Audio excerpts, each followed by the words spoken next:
Hello everyone and welcome to Startup Canada Live Startup Foundations. Today is Thursday, June 1st. I'm Anastasia Valentine and I'm the, I'm the Chief Marketing Officer for VERSATURE and Champion of Women in STEM. And I love helping Startup Canada and supporting all the entrepreneurs out there across Canada. And did you know that Startup Canada is the national rallying community and voice for Canadians' entrepreneurship community? So it's great that you're tuning in today. Hi, my name is Sunshine TENASCO, and I'm the founder of HERBRAIDS and Powwow Pitch, and we're your hosts for today's show. We're here live at Startup Canada National Offices in Ottawa, Ontario, broadcasting from cubicles, co-working spaces, incubators, and startup communities across Canada. Have you nominated or applied for the 2017 Startup Canada Awards? Apply for one of the 17 awards in your region by June 16th. Awesome. Now, did you know that every Thursday we host, well, we don't necessarily host, but there's some great hosts and great guests for Startup Canada Startup Live. So make sure that you tune in every Thursday to listen to topics such as things that are relevant to the startup community, scaling up, finance, and all of that good stuff. And we feature amazing guests that provide insights on those things like funding, growing, and scaling your successful venture. Startup Canada is live streamed through Periscope and Facebook Live, so you're probably watching us on one of those or maybe after the fact on YouTube. And we can also see us through our good friends at restream.io. Startup Canada Live is brought to you by Intuit QuickBooks, Canada's leading provider of business, financial, and tax management solution for the small and medium enterprise. And by Mastercard, whether you need a card to purchase or you need payment solutions. To help better manage and track your expenses, Mastercard is the right solution for your small business. Today's Startup Live topic is building a compassionate workplace. We are joined by our very special guests, Rob Villeneuve and Marc Kuo. I'm not sure if I pronounced that properly, but Rob is the CEO of Rebel.com, an Ottawa-based domain company, and the Startup Canada Culture and Engagement Ambassador. Rob is also a regular participant in National CIRA and International ICANN Domain Policy Development. Is that accurate? Yeah, you got it. I can help you out though. CIRA and ICANN.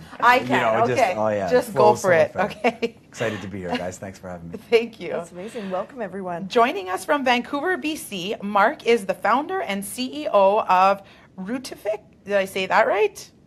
ROUTIFIC doesn't matter. Okay, good. We call it ROUTIFIC. ROUTIFIC, okay, perfect. A route optimization solution that's powering some of the world's most efficient delivery businesses. ROUTIFIC? I'm gonna keep doing ROUTIFIC. that. ROUTIFIC. Yeah. ROUTIFIC. There's so many ways to pronounce that. Was one of 10 companies accepted into the Techstars Chicago program in 2015, and was recently named one of the Fast Company's world-changing ideas. So welcome to you both, and thank you for joining us. Thank you for having us. Great. Now, if at any time you have any questions for our guests, feel free to just post them on Twitter using the hashtag Startup Live, or on Facebook and use the Facebook Live video stream there, and just put your comments in the comments, or your questions in the comments section, and we will get to them at the end of the Q&A. We'll make sure that we can take your questions live. Perfect. So we're going to start with a series of questions. Absolutely. And then at any given moment, we'll take it back to the audience, right? Sounds good. Okay, go for it. Great. So, Rob, you were in charge of the branding or rebranding of Rebel.com. So tell us a little bit about that and how the company culture really fit into the rebranding effort. Yeah, awesome. So this is an endeavor that Rebel took on about 3 years ago to rebrand. It was my 5th year with the company or so, and we'd kind of run the course. And I tell this story all the time about how when we started off with Rebel.com, I took this company, this little business unit of about 5 people, and we led it to a phase where it was growing, and we were under an umbrella company, so all the services we were using were actually owned by other entities. So we took this little 5-person team and we started to build and to grow, and we became the under cow of our umbrella company, which is both the underdog and the cash cow at the same time. Yeah, it was pretty awesome. I like that. And you know, I'm trying to rush through the story to keep it short, but I think the context is important for the rebrand. Essentially, what happened was we went from being the cash cow into the main business that the whole umbrella company wanted to grow. And overnight, about 4 years ago, we went from 5 to 50 employees. Wow. Right, so that's, you know, scaling instantly, so to speak. And suddenly, the things that we were doing around leadership and culture and vision and all of those things that worked for 5 people did not work for 50. But the story's an embarrassing one because I didn't realize that it wasn't going to work for 50. I thought I just had to keep doing what I was doing. We had built all this momentum. Now we had the resources. We were just going to go. And about a year into this journey, I realized I was so wrong.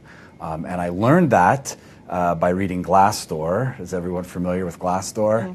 So Glassdoor is a website where your employees can rate your company, share some inside information anonymously, but it's out in the public. So they had rated our company a 1 on 5. Wow. And shared some really scathing reviews. So from a cultural perspective, I looked at that, and our leadership team looked at that and said, you know, it looks like we feel we have all the components of a great culture in place, and we feel like we have all this momentum and a great story and all this stuff, but something isn't clicking. There's something missing if I feel that it's going great, but then people on my team are finding channels that are so damaging to our brand and to our image that these are the only channels they feel that they can communicate that things are actually going very poorly for them. So that was our moment of saying, you know what, we want to continue to grow our brand. We wanted to reinvigorate Rebel, but it wasn't going to work if the people working for us were rating us 1 on 5. It just wasn't going to work. So we looked at it and said, you know what, culture, vision, putting people on a mission, inspiring them to do their work, these kinds of things we were going to have to do. And we didn't necessarily know how, but I think we knew it started with owning the feedback that we got on Glassdoor, not being defensive about it and not being petty about it, because it was scathing and poorly written and a few swear words, and I was called out more than once. So what I did is I stood up in front of the whole company and I read the review. Oh, good. Word for word. Yeah, no, right? That's well done. And said, this is us. If this is what you say about us, then we have to own it. And from here on, things are going to change. And we recognized early on that even though we were having commercial success, we're a service business. And if we're going to be customer-centric and service our customers, the front line for those customers is our employees. And if our employees are very unhappy, then they're not going to do their best. If they're not inspired to do their best, then I can sit here and talk about how great we are, but the reality is you're going to interface with Rebel and you're going to have a horrible experience because the employees aren't having a great experience. So that was when we realized the importance of culture. I think if I tried to take you on the whole journey of how we change the culture and how culture and brand are internal and external reflections of your identity. You know, culture is what your employees think of you, brand is what your customers think of you, but they're really intertwined. If I tried to take you on that whole journey, poor Mark wouldn't get any opportunity to speak It's okay, up. This is fascinating. So It is. I decided to, you know, to keep this short and maybe keep the conversation moving, I thought about this story and I said, but how does it fit with compassion?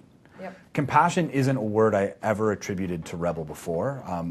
We had other words to describe maybe what it meant to be compassionate, but compassion wasn't really what we would say about ourselves. But in thinking about it, the key to our success 7-8 years ago and why I was asked to lead this team, and the key to our cultural rebuild was the same thing, and it was around listening. And if we're going to talk about compassion and understanding those around us and embracing people and their feelings and trying to, you know, do good with those, then it starts with listening. And I think that the lesson I had missed and why I failed so poorly and why we needed the rebuild was because we weren't actively listening.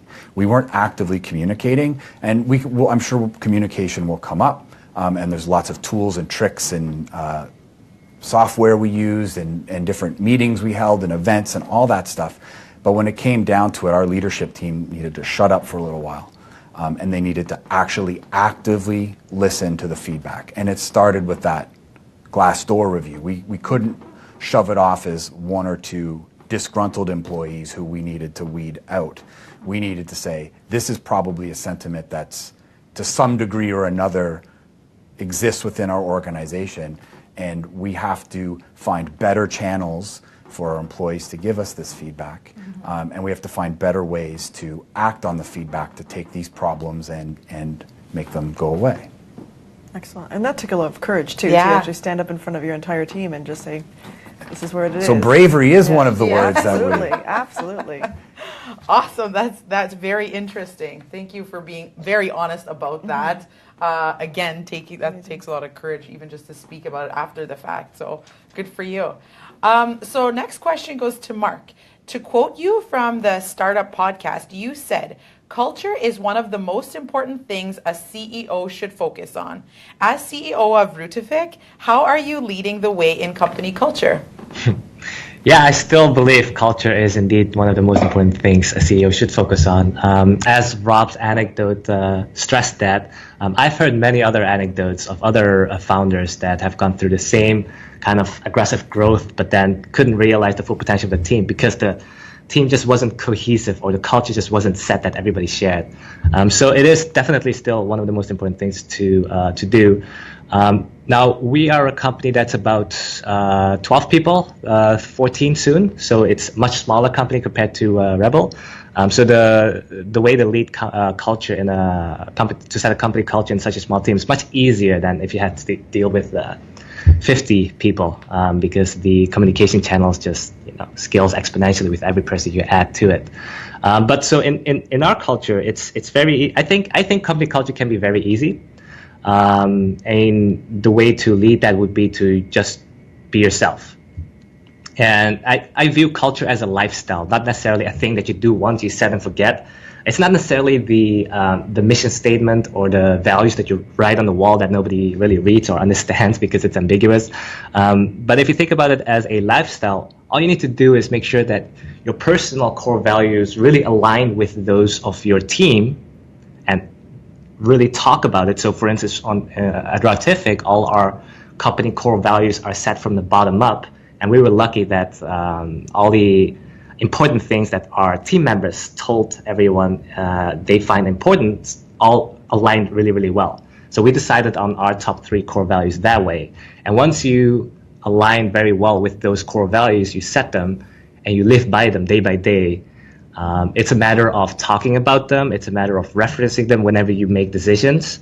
To give you one example, concrete example, transparency is one of the top core values that our team chose.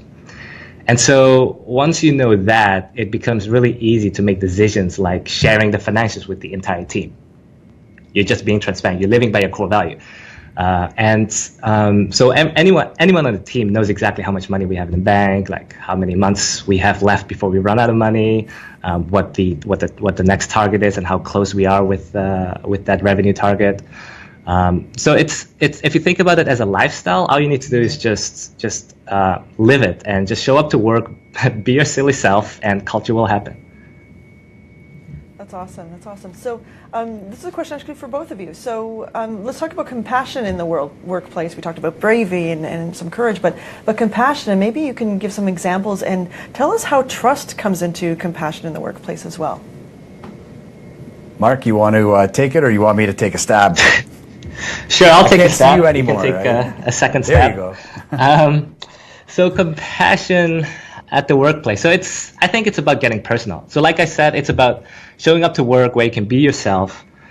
It's hard to be compassionate if people showed up to work with their work face on, right? And you don't really get to know the real person behind that work face.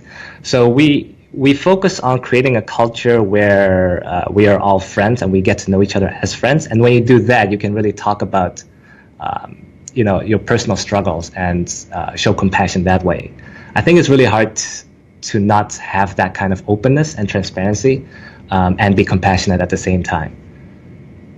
Yeah, I couldn't agree more with you, Mark. I mean, even on your last answer, you were speaking about some of the same things. So the fact that you guys built your values bottom up is a form of listening, right? And that's, Exactly. this theme is coming forward. And, maybe this is just a sample size of 2, but both of our companies are similar in the sense that when you listen to your team, you probably attract a certain kind of team member already. And over the course of time, you bring like-minded individuals together who have similar thoughts. So even if you're not as formal as writing a mission statement or values, you're attracting like-minded people. So when you go through an exercise like Mark suggested, they tend to converge, right? And anything that is outside of, what a rogue might have in terms of their values, you get an opportunity to discuss it. So I think, I'm just coming back to the main point. I agree that culture is not something you build and then it's done. Culture is something you live. It's ongoing. You need to inspect and adapt. So I think one of the things that Rebel has done to bring compassion into the workplace is to set rhythms around what kind of conversations we're going to have when, how open those conversations are going to be, which data we're trying to collect. And that's a form of getting to know everyone and get everyone used to communicating in that fashion. I think, as much as it's good that we have a bunch of, we would attract like-minded people to our organizations just by being, at the same time, those people often struggle to communicate because it's not something they're used to. It's not something a lot of organizations do. It's not something they've done in their work history. And you're asking them to be extremely open with you. You need to create an environment of safety for them to do that. That means no repercussions on feedback. You don't get fired for criticizing. But you need to practice all the time. So what I view my role as CEO is the guy who sets the rhythm. Set the rhythm of the organization. We have to have regular conversations. I have to push people to communicate when they don't want to. I have to use tools that allow people to communicate and express themselves in ways that enable them. Maybe standing in front of 50 people is not the best way to ask everybody to speak up about their problems. Maybe it's anonymous feedback. Maybe it's an online tool. Maybe it's a handwritten envelope. But when you set those rhythms and get people to practice the communication, it starts to flow, people get used to it, that's when compassion can start. Because now trust and transparency are working together, communication and safety are working together, and people won't necessarily hide what's happening for fear of repercussion should I share the feedback. So it's important to practice. And it's important to practice on things that don't really matter in the grand scheme of things, to bring the comfort level up around communication so that when something does happen that requires compassion, when we go that far down the road, you'd want them to be comfortable to communicate and know that your reaction is going to be one that's centered around, a human experience and not the impact to the bottom line is your first concern. Yeah, and if I may add to that, you mentioned the word safety a couple of times. I think that is key. In fact, Google did a research about all the different teams at one point, where they measured the effectiveness while measuring the attributes of the team. So it would be like the collective IQ, diversity, and psychological safety. And it turns out that psychological safety was the key determinant to a team's success. And psychological safety is basically what Rob just talked about. It's about being able to say whatever is on your mind without the other person judging you, and taking the actual message for what it is. So, and to answer your second part of your question, which is where does trust weigh in? You need to really build that trust between your team members first before you can be that direct with one another. Yeah. So I know, like, for instance, like, you're taught during communication skills classes to how to give feedback, the hamburger model, where you start with something positive, then you get to the meat of it, and then you end with something positive again. So like, hey, this was a great job on this, John, but this part could be done better. But in general, you're awesome. You're a good guy. Why not just cut the carb and go straight to the meat? Right? That's much more efficient. But you can only do that if you have built that trust already. So I think building trust initially with your team is required, and then you can have a very open, psychologically safe environment, and that's going to be super healthy. So Mark, did this start with you having a thick skin? Start with me with a thick skin? What do you mean? I mean, like, you know, if you're going to live this example, and I think this is true of myself, which is why I kind of throw it to you. If you're going to ask people to remove the needless compliments before and after the criticism, the person that they come after the most is the CEO. So I was just wondering, you know, that means that you on the other side have to practice, you know, not taking it personally. Yeah, I guess so. I mean, my wife does call me a Vulcan. So I guess that implies that I have a thick skin. That's awesome. Okay, so sort of on that note, but now we're going to take it to, like, how do other startups do exactly what you guys are doing? Startups in nature are often focused on aggressive growth over employee care, right? So how do you make sure your employees are working in a compassionate environment while growing? So how do we do that? It's an interesting question. I don't necessarily think that you know, compassion is the antithesis of growth, or that compassion is the antithesis of accountability. I think that they all have to work together, and you have to look at it, you know, collectively, and maybe choose your spots as to when to be aggressive, when to lead from in front, when to push from behind, and those kinds of things. But you know, it's one of those things where you need to find ways to communicate. Communication is at the center of it. I spoke about the routine already. If you're looking for more tools, Rebel is an agile organization. We use the agile methodology. We use modern agile. There's a little bit of a framework that'll help you balance, you know, delivery with safety and experimentation with making people awesome. So there's some really good practices within agile about establishing some core values and some routine. The reality is that, you know, you can ask people, or you can inspire people to work their asses off. And if they're doing so in an environment where they feel like they're contributing and they feel like it's worth it and there's a mission and they know why, then it doesn't feel so laborious. If you're just cracking a whip, you will get your team to new heights very quickly, but they'll also burn out and fade away, and you'll have retention problems, and it's not strong for the long term. So I think it's about setting time aside and setting a routine up that your employees get used to. In Agile, we call them retrospectives. So if you want to do some research offline, it's about having Agile retrospectives, but they're basically feedback collection mechanisms within your organization, these meetings you have. Other people call them town halls. However you do it, but you need to establish these routines. You need to do it at multiple layers, multiple frequencies. Like, so for instance, we have small teams. They have retrospectives every week. We can't go more than 5 days without knowing if we're on plan or not. And if someone is, you know, been working 2 shifts to try and make ends meet for 5 days, the time to intercept that is 5 days, not after 4 months.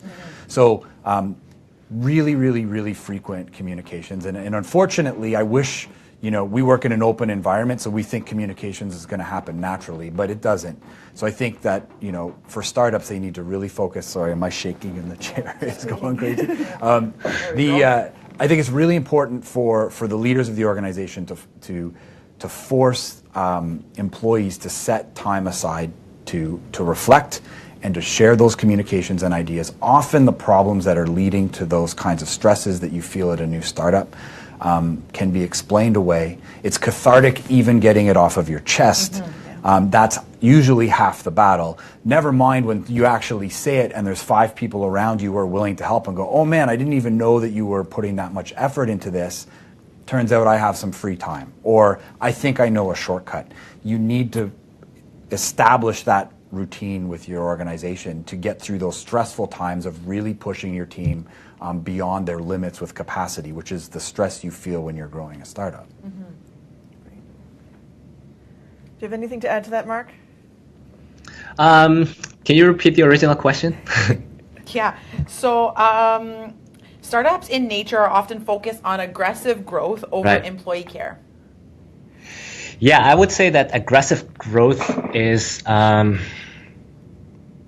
okay. So first of all, I think startups in nature are not always about aggressive growth. I think that is something we hear about in the media quite often. Those are it's like selection bias, right? You only hear about the ones that really take off and the ones that really blow up big time, but you don't hear about 99% of the other startups that are actually struggling to survive and actually building like a long-lasting company.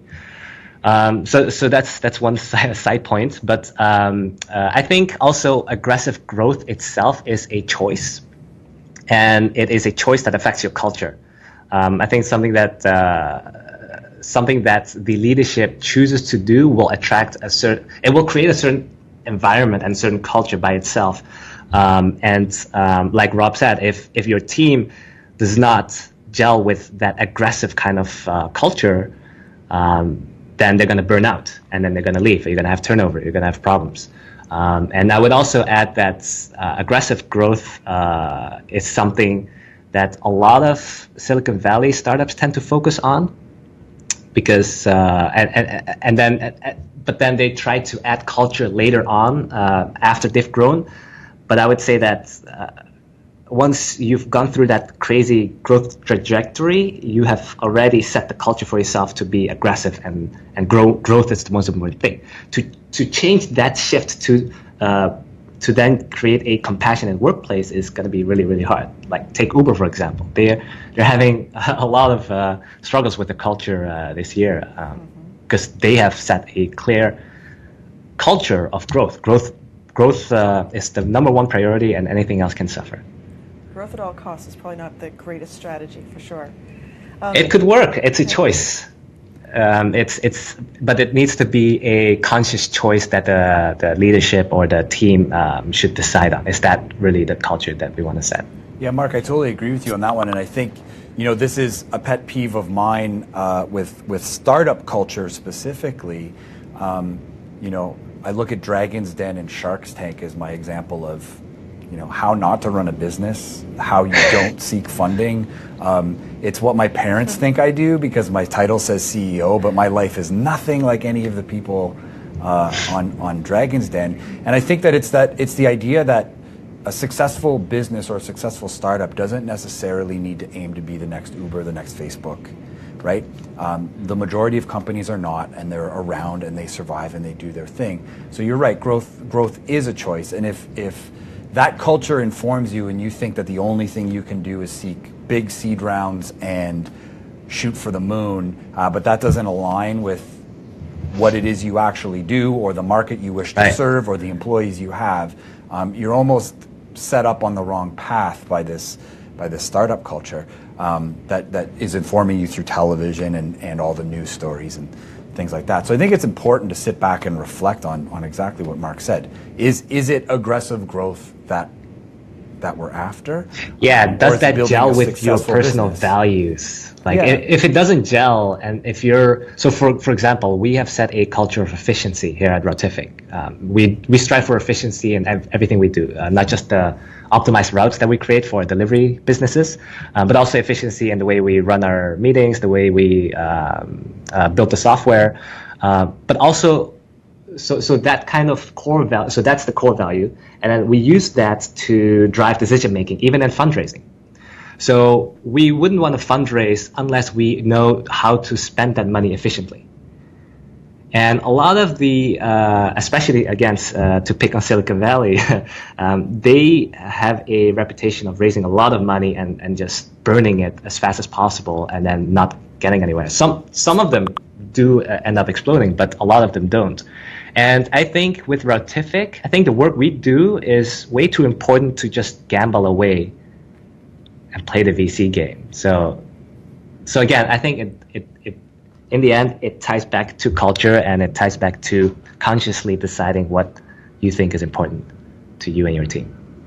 Those are really, really great points. And with startups and entrepreneurs, sometimes human resources is not the thing that is top of mind when you're starting a business. You're caught up in ideation and growth and measuring goals. But what are some HR policies that you should put in place early on, and how would you deal with major life changes of your employees, like bereavement or pregnancy, for example?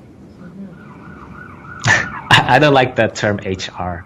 I also don't like the word policy because both of those words conjures up images of bureaucracy. Maybe that's because we're still a small team. We move very fast and we make every decision with just a healthy dose of common sense. So to answer your question, like what happens when somebody gets pregnant? Well, we deal with it with common sense. What would you want if you were in that situation? So we treat each other like human, like friends would, right? And traditional HR, in my experience previously at like the investment banking world, traditionally HR, ironically, has been anything but human. Mm-hmm. Yeah, it's a great point. I think at Rebel we have the same philosophy where our journey is a little different. We're not a startup, so we've been around for a while and we've seen this kind of evolution, but we've devalued traditional HR. Mm-hmm. The same as Mark's talking about. We've taken all of these policies and bureaucracy that we were facing around vacation time and how much leave do you get when a certain event happens, and really eliminated all of that.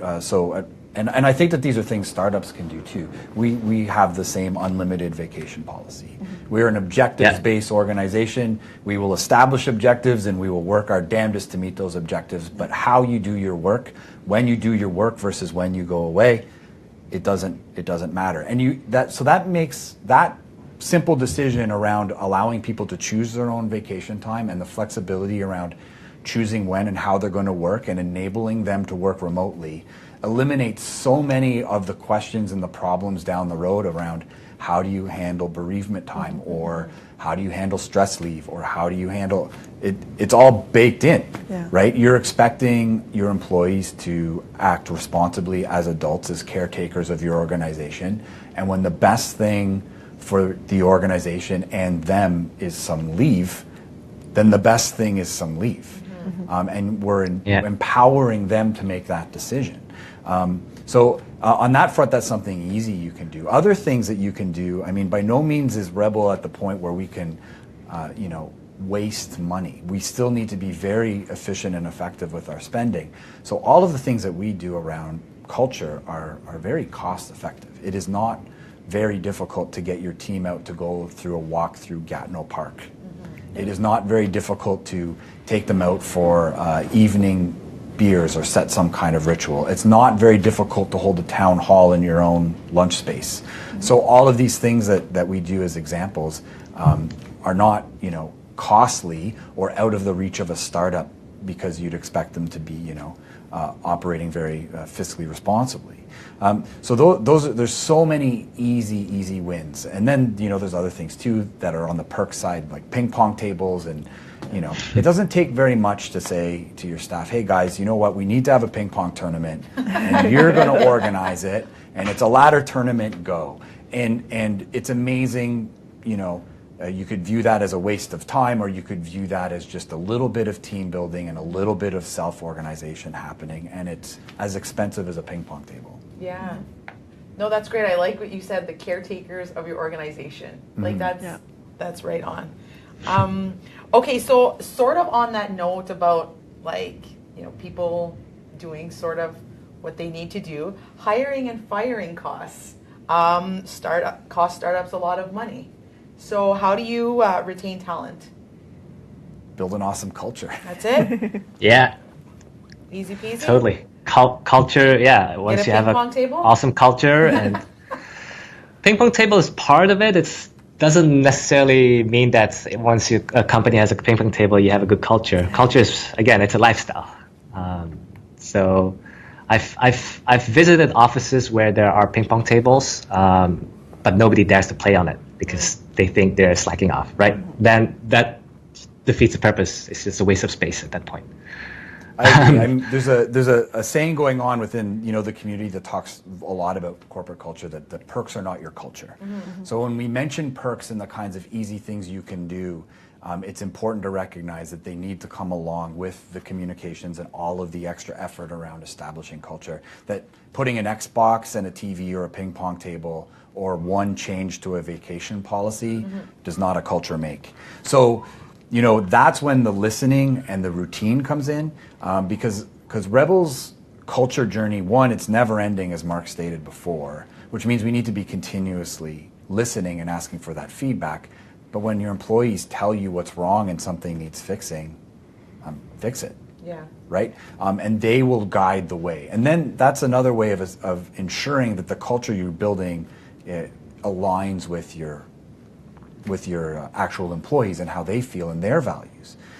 If I think of an example at Rebel, another thing around retention is we took a retention rate that was pretty horrible back in the days when we were getting one on Glassdoor to a retention rate that's fantastic right now. Everybody wants to stay and continue working. And I didn't even give the punchline of the Glassdoor story. I think we're about a 4.5 on 5 right now. Nice. So that's the punchline. But in terms of eliminating those costs of having to rehire and retrain, that's establishing that culture has been part of it. But our employees are also maturing as the organization matures, and the kinds of things that we did 5-6 years ago that revolved around culture no longer work. So our example, I'm sure every organization has their own, is we used to be a party culture. We were all 5 to 10 years younger and no kids and just, what are we doing with our Christmas bonus? Well, we're going to go blow it at the bar and have a fantastic night.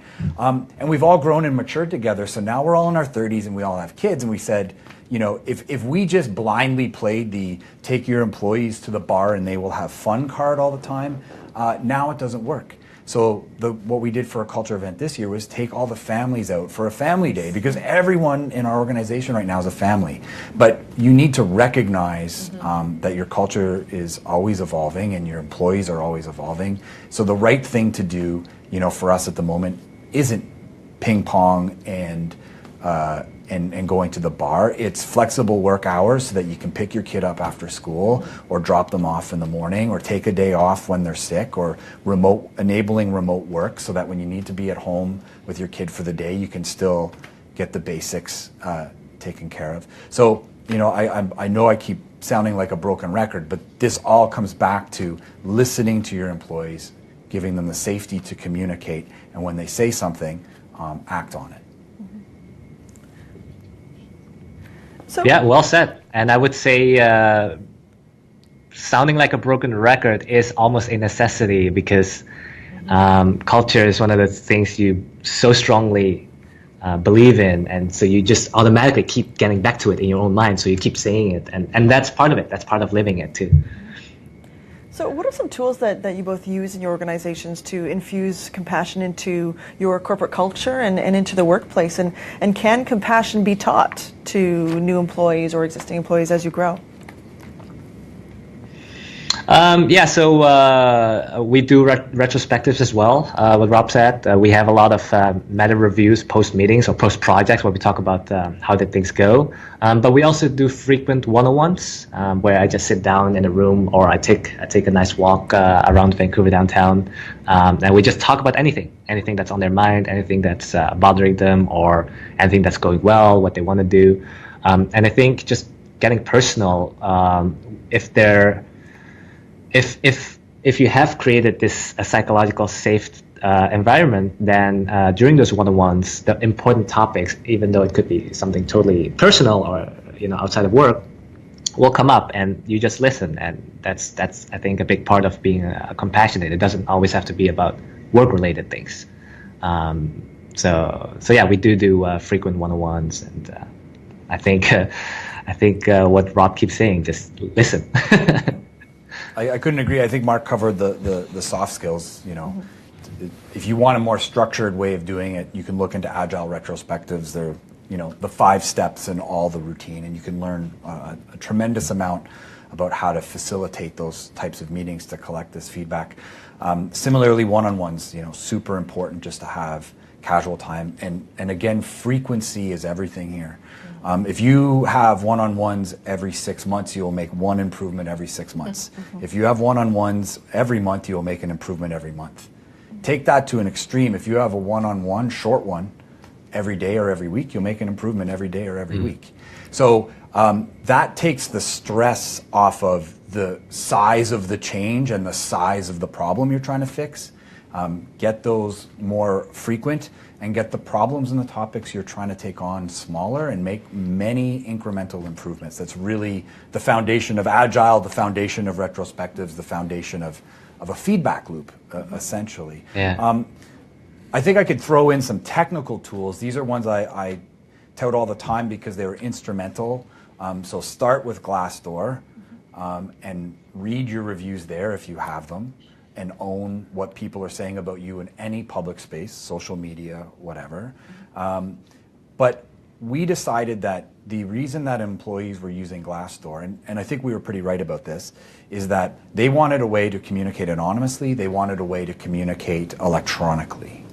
They were afraid to stand up in front of me or anyone else in the organization and say some of the things they were saying. So we used a tool called TinyPulse. And TinyPulse has two great features. One, every week it surveys your staff around something related to office culture or workplace health or employee health. How happy are you on a scale from 1 to 10? Simple questions every week. And you can just watch and gauge how it's changing. And the other thing it did is provided a way to do private anonymous feedback, meaning the managers will see it, but no one else in the organization will see it, and no one outside of the organization will see it.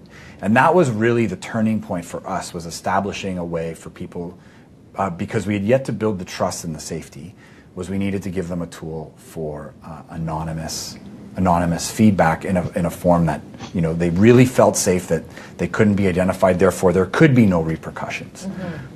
Do that. We did that for maybe 6 months to a year. Again, I would stand up in front of the company and read that feedback, and then start to own it. And as employees saw that there was no repercussions, just action, and really a short laundry list of things that were really upsetting them, once those were fixed, you know, that's when the tools that Mark's talking about really came to life, because now they're comfortable speaking to you face to face, and when a problem happens, as opposed to anonymously or at their 1-year review. Actually, one tool that we are trying actually this month is a company retreat. We're actually having our first company retreat. We're bringing the entire team up to Whistler for 3 days, and we'll all spend, you know, some good times in a big Airbnb. And we're going to be bringing in a consultant who will do a lot of these workshops with the team that will help build that trust and go through some like soft exercises, soft workshops with one another, where we'll see how it goes. But in previous experiences, it's been great. We've done it with the 4 founders, and we're now bringing the entire team to do that too. So that's, I guess, another example of not an incremental small tool that you can do every day, but rather a big 1 times a year kind of thing, to enforce once more all the little things you've been doing, to give it another boost, to even re-talk about culture from bottom up again once more, to reinforce or maybe even adjust. So that's another tool companies can think about. Great, thank you. Yeah. I think we have some Twitter questions. Did I? No, I think we do. Here we are. Okay, is there such a thing as managing difficult people, or is there no place for those kinds of team members? Good question. I'll take a stab at this. So this sounds like a fun one. Sure. This sounds like a fun one. Yeah. So I view myself as a coach, and a problem I see recurring in many organizations I've worked for Rebel, but also with the Rebel team, is this idea of difficult people. And generally it comes around to those individuals can see the company and the organization or the product we build or something, they have some insight about our organization that's really, really, really bothering them. And you know, usually the stereotypical difficult person is I don't want to do it this way because, right? And they have this really strong sentiment and reason of why they don't want to do it. And I look at those individuals and I say, is the problem that they identified an issue that they feel passionate about? Or is the problem that they're kind of stuck in this, do I go into the positive space or the negative space? Do I be proactive and find a solution? Or do I dig my feet into the ground and, you know, stop right here and I'm not going any further forward? So I tell this story to our staff that the only difference between someone who's very critical like that and we view and difficult and myself as CEO is that it's not okay for me to stop at the criticism. My job is to take the criticism and make action and try and fix it. And even if I fail a few times, to keep at it until we make an improvement. So I really coach difficult people on that topic first. It doesn't take a genius to find something wrong in any of our organizations. Anyone can do it. The real skill is in saying, now what am I going to do about it in a way that affects positive change in the organization? So it's a lot of one-on-one coaching, I find. And generally, the people who are most passionate, either in this case in a negative form, if you can coach them and give them that life skill, and they try that once and see it work, they now become just as passionate on the positive side. And you take someone who's, and they say the same thing in PR too, the person that criticizes your company the most on Twitter is the person who's going to praise your company the most on Twitter. All you have to do is turn the hate into love, right? So it's the same thing with most negative employees I see. There are people that fall outside of that they could ever be helped. So after a solid amount of effort, if they're still not getting it, it is your responsibility to your organization and to your team to at some point cut your losses and to say, my team is not going to be better for having this person around. We need to move on, and we need to get someone in there who's maybe not as skilled or as talented or as experienced, but is willing to take that step beyond pointing out things that are wrong and trying to fix things that are wrong. That's an interesting perspective, turning that negative passion into a positive one. That's a pretty cool approach. I think that's only possible. So difficult is such an ambiguous term. It can be many different sorts of difficult, and I think certain type of difficult you can coach and fix. Other types of difficult you cannot. So when it comes down, and it comes back to the core values again. So if the person is very well aligned with your core values, so to give you a more concrete example, at ROUTIFIC, we stand for efficiency, transparency, sharing team success, so putting the team in front of the individual, striving for professional growth, and we're all very humble people. So if this difficult person is aligned with all those core values, then you can coach them and they'll succeed. If they're not, if they're conflicting, if they're, let's say, about themselves first and not about the team, then no matter how much you coach, it's not going to work. So in that case, just don't bother and cut your losses, I would say. I mean, definitely try to coach them and try to get to the bottom of it. And understand really why they're being difficult. And I think, again, listening to why they're being difficult will reveal a lot of feedback that will be very helpful for you to improve your organization in general. But when it comes down to just the pure misalignment of life philosophy, then it becomes really hard, I think. Really true. Yeah. Really true. We're still taking some questions on Twitter. I know we have a couple of them, but if you'd like to ask us a question, go ahead and put it in the comments in Facebook right under this live stream, or go ahead and send it on Twitter using the hashtag StartupLive. The next question is, what's the one thing I can take away today that will improve my culture in my office? Mark, I don't want to say it again. Say it again. That's tough. Starts with an L. It's listen. Listen, yeah. Listen. And to expand on that a little bit as the broken record, listen from here. There's going to be no stats or changes to your bottom line that tell you if you're doing this right or wrong. This is a feeling. Mm-hmm. It's an emotion.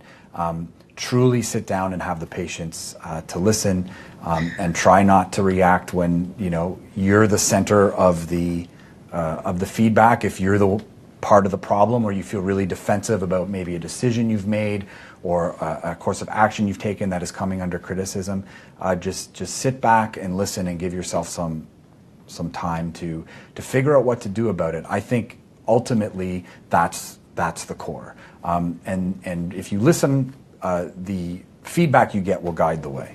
Mm-hmm. Well, I've thought of an answer. Thanks for that answer. It gave me time to think of an answer myself here. So I think the one thing that any company can try to do first is to decide for themselves whether or not it's important to them. If you don't recognize that it is really important to you in a way that you truly believe it is, then you're going to do these exercises only half-heartedly. Culture tends to be this soft thing that, so founders tend to be very analytical, and if you can't prove with hard numbers that it's going to have ROI, then it's probably not worth doing. Culture is one of those soft things that is hard for some super analytical people to do because they feel like they're almost above culture. In a way, it's like, oh yeah, we don't need that. We can figure it out by just focusing on numbers.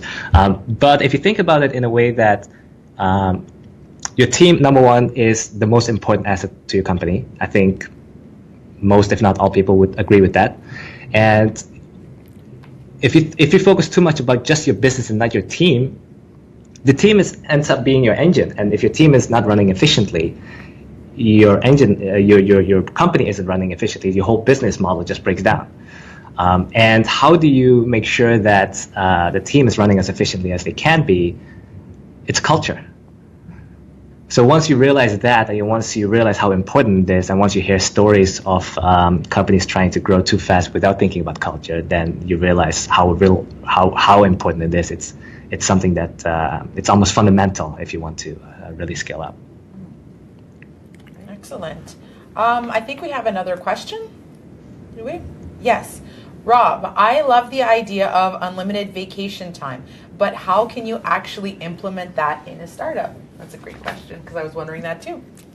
You go to your employees and say, you now have unlimited vacation time. Just that easy. I get it. So we took this journey of going from everyone having vacation time to this idea of unlimited, and there are a few technical challenges. One is legal. The legal challenge of how do you structure a contract around vacation pay versus allocated vacation time. So we found a way around that, which was we would just bake in a 4% vacation pay to everybody. That's the rules here in Ontario. And then that essentially meant that we owed them no vacation, and now the policy was take whatever vacation. So that got us over the contractual hurdle. And then it's about having an organization that's comfortable with objectives and comfortable with handing out ownership and responsibility to the team. And that's, two-sided. On one side, it's you actually do communicate well enough to delegate these responsibilities and the autonomy to these individuals to achieve those responsibilities. And then on the other side, proper accountability. And accountability isn't always negative. Sometimes it's a high five and a celebration for a win around when things are going well or not. And if your employees know what their objectives are and whether things are going well or not in general, then you've opened the door, set the stage to have the conversation around you take whatever vacation time you need and you have a flexible working schedule. That being said, the benefit is it eliminates all that bureaucracy over you used 2.5 of your 3 weeks and now you've got half a week left to use in the first 3 months of the following year. All of that goes away. But now you'll spend that effort coaching your employees about proper conversations and etiquette around how to take vacations. So vacations are still manager approved. We need to manage, a certain minimum level of staff in order to get our job done. So there's still decisions to be made, and ultimately it's your manager's decision whether the vacation is approved or not. But we found that some people, who are senior, who would have 5 weeks of vacation, really don't want to take 5 weeks. And then there's people who have joined us who, from all over the world, and their families are back home, and it makes no sense to go back to Moldova or to India or anywhere for, just the week that they could afford to have if they want to take Christmas off too. And those people have taken much longer times. And it just, all the fears we had around, the two opposite ends of the fear on that spectrum are, one, employees are never going to take vacation because they're never going to feel entitled. Well, managers can solve that by making sure people take a reasonable amount of vacation. And then the other end, that employees are going to totally abuse it. Well, if they're totally abusing vacation, they're abusing your company in other ways too, because they don't understand what their objectives are, and there's no one holding them accountable to achieving those objectives. That's great. So I hope that helps. Yeah. 3-step Yeah, process. and I think the other challenge about unlimited vacation policy is to make sure that your team members actually take vacation. I remember reading an article where that the author analyzed a lot of companies, a lot of startups that have unlimited vacation policies. And what ended up happening is that people tend to take less vacation at those companies than those that have a set 2 or 3 week policy. Because they feel the peer pressure of like, hey, I shouldn't be taking that much. This other person isn't taking any. I shouldn't be taking any. So the way we deal with that. So and another counter example to that is mandatory vacation. So there's another startup I read about who enforces X amount of days off per year. You have to go away. You're not allowed to come in the office. You have to take a vacation. So the way we handle it, so that sounds too much like a policy, so we don't have policies. The way we handle it is just setting the example. So myself, my other co-founders, we make sure that we take our vacation. And when we take our vacation, the rest of the team will feel comfortable taking their vacations. I've worked for companies in the past where the founder never took a holiday, and then therefore anyone felt that's like, okay, if the founder doesn't take any vacation, I shouldn't be taking vacation. So we just set the example of it's fine to take vacations, and I think it's really important. Like Rob said, if you have your family to visit, or a wedding of your brother to attend in India, just take a couple weeks off, even work remotely if you need to. Don't wreck yourself with the jet lag going back and forth and counting your days. That's just inefficient. Well, everyone, I want to thank you so much. I want to leave a couple of minutes for our experts, though, to have any closing remarks or takeaways that we want to leave with the audience. I think that was fun. I think this topic I feel very passionate about, and I'm glad that you guys put this up. And I think it needs to be talked about more. I think it's a very important topic, and I think the entire startup ecosystem could really benefit from it. I agree. No, I had a great time listening to Mark share some of his insights. I'm surprised, Likewise. but not surprised about how similar our organizations are, given different sizes and different ends of the country and different objectives, but how we see the world the same way and are building our companies in the same way. So that's very inspiring to hear others trailblazing like this. And yeah, let me know you're in Vancouver next time. We'd love to grab a beer or something. I will, and you can complain about how it's raining and it'll be sunny outside. That's awesome. Well, thank you, Rob, and thank you, Mark. You've been amazing guests with us today. Really excellent conversation. I think a lot of people got a lot out of it, so that's great. So join us next Thursday, June 8th, and we're discussing growing up, scaling your startup, and everybody wants to tune into that. Our guests will be Edwin Frondozo from Slingshot VoIP, and you may have seen him on Startup Chats as well, and Tanya Beamers from Beau's Brewery, one of my favorite places. And you can register for this event, so you don't forget, at startup.ca/events. You can also stay informed of all the latest opportunities, announcement, and entrepreneur events by following Startup Canada on Twitter, liking us on Facebook, and following us on Instagram. A new Startup podcast drops every Tuesday on iTunes, and Startup Canada Live is here on Periscope, Facebook Live, and event stream every Thursday, noon to 1 p.m. Eastern Time. Make sure to apply or nominate for the 2017 Startup Canada Awards by June 16th. Awesome. June 16th. Remember that date. Yep. And to everyone joining us today, to the entrepreneurs, to the startup community, leaders, and broadcast viewers, thank you for having us, and have an enterprising week. Bye. See you, everyone. Bye. Hi, everybody.